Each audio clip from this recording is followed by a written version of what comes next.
Tough schedule means a lot of prolific offenses to face for Florida State here in 2021, so that secondary is going to have to be up to speed. We got Logan Robinson on the line from No Game Day to break it down for us, looking at the corners and the safeties. Logan, how we doing tonight, man?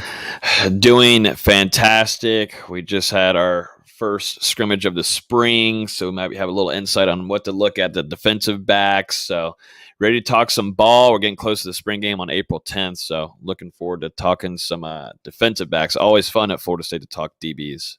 That's right. The legacy's there, no doubt about that. One of the best in the nation at the very top. So to get you all set up with who's moved on, it's, of course, Asante Samuel Jr., 97 total tackles in his career, 4 picks, 19 passes defense. You got Jalen Lars-Woodby, who came in with a big reputation, didn't necessarily fulfill it, but did have 106 tackles in his career and really had a nice freshman campaign, and then it kind of went bad from there for him. Hamza Nasruddin had a huge 2019 season. Unfortunately, he wasn't on the field much here in 2020. Mm-hmm. Yeah, there's the departures. Obviously, the big one here is Asante Samuel Jr., and I do think, Florida State's going to get hit hard because of him leaving. The thing with him, he came in with a strong mentality of getting to the league. He was, your regular kind of Florida State DB that it was chippy, likes to talk trash and spring practices early on before fall camp. And his main focus, and he had tunnel vision, even with the coaching changes, really to get to the league. And he's going to do that. He's now projected as a late first round or early second round guy. And so losing him is not going to be fun. And he had a few takeaways last year too. Going back to really Hamza Nasruddin is another player that just knew how to get around the ball and make tackles. And, we didn't get to see him much last year due to injury and recovery. And there was some, trying to figure out if he was going to play or not. He decided to get in there a little bit and still made presence felt. So Hamza Nasruddin, losing him isn't going to be too great. And then Jaden Lars would be the biggest thing for him. It was really about his angles and finding where he needs to be at the best time. And that's something that he had struggled with at FSU. And I think there was some miscommunication with him and the team.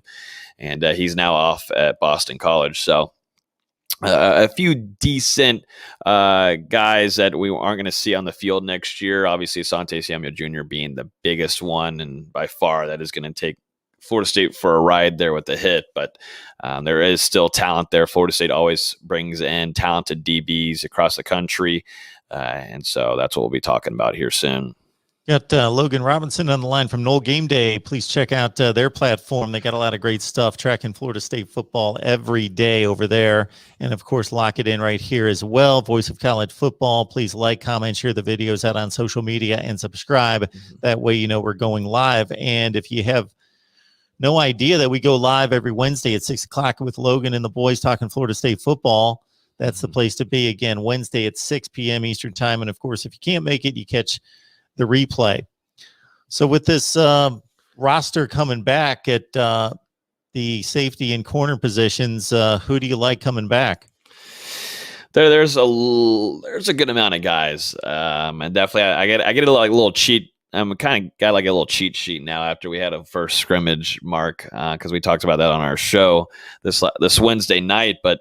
Coming in and was always going to be Travis Jay getting his second full year out there. He made some flashes last season. I think there's some situations where he can most certainly get better, definitely in takeaways, maybe in the right spot.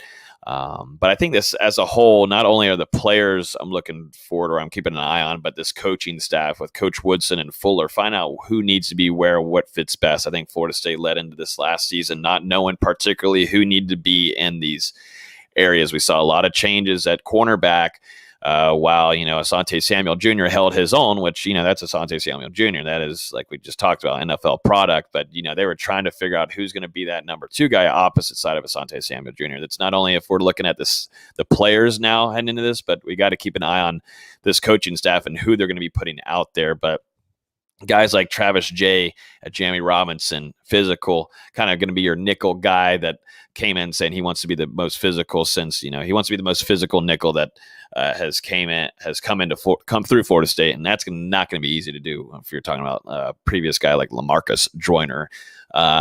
But Jamie Robinson, the transfer from South Carolina, and then I'd probably look at some of these, these guys that maybe aren't talked about as much. Maybe a McGillian who transferred into Florida State.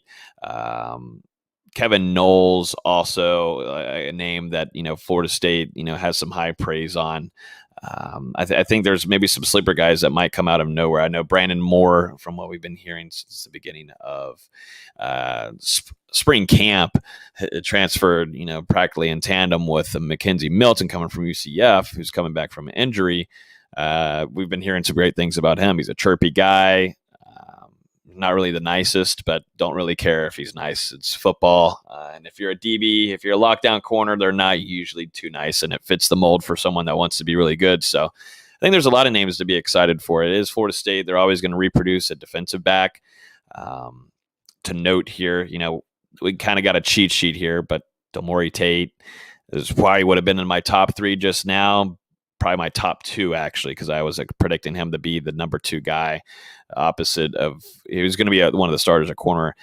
During the scrimmage, it seems like he's got a pretty big injury. He was not carting, but he was on a scooter during the spring scrimmage. So the first one. So we won't see much of Demore Tate this spring, but there's a lot to talk about. Obviously, I can ramble on because I'm so excited. The DB room is always fun to talk about. So. Yeah, you mentioned Kevin Knowles. He comes in. He's already on campus, early enrollee. Comes in from Hollywood. A couple guys will come in August. May get a shot at some playing time depending on how things roll there. But Hunter Washington, cornerback out of Katy, Texas. Amarian Cooper, defensive back as well. I don't know if he plays safety or corner, but now he's listed as a corner coming. He's from in-state. But again, those guys aren't going to be on campus until probably June. And suiting up in August, of course. Yep. No, there's definitely some more. That's the thing. There's already a good amount of talent here, and there's a lot of guys returning, but you're only bringing in more competition. Hunter Washington, who a lot of people are high on, that's going to have a chance. I think more of Marion Cooper is going to kind of be more of a mix of safety. You could maybe bring him down in coverage on slot, but he's just such more of a longer guy. So those guys we won't see until fall camp, but this group right now has got a lot of competition. I mean, you're fighting for 2 starting jobs at corner spots, which you don't really see a lot of. And, the reason of that is because, like we said, the coaching staff coming into it, no spring, had a short time of fall camp, and then boom, you're into games. I think this really heavily affected this defensive back unit.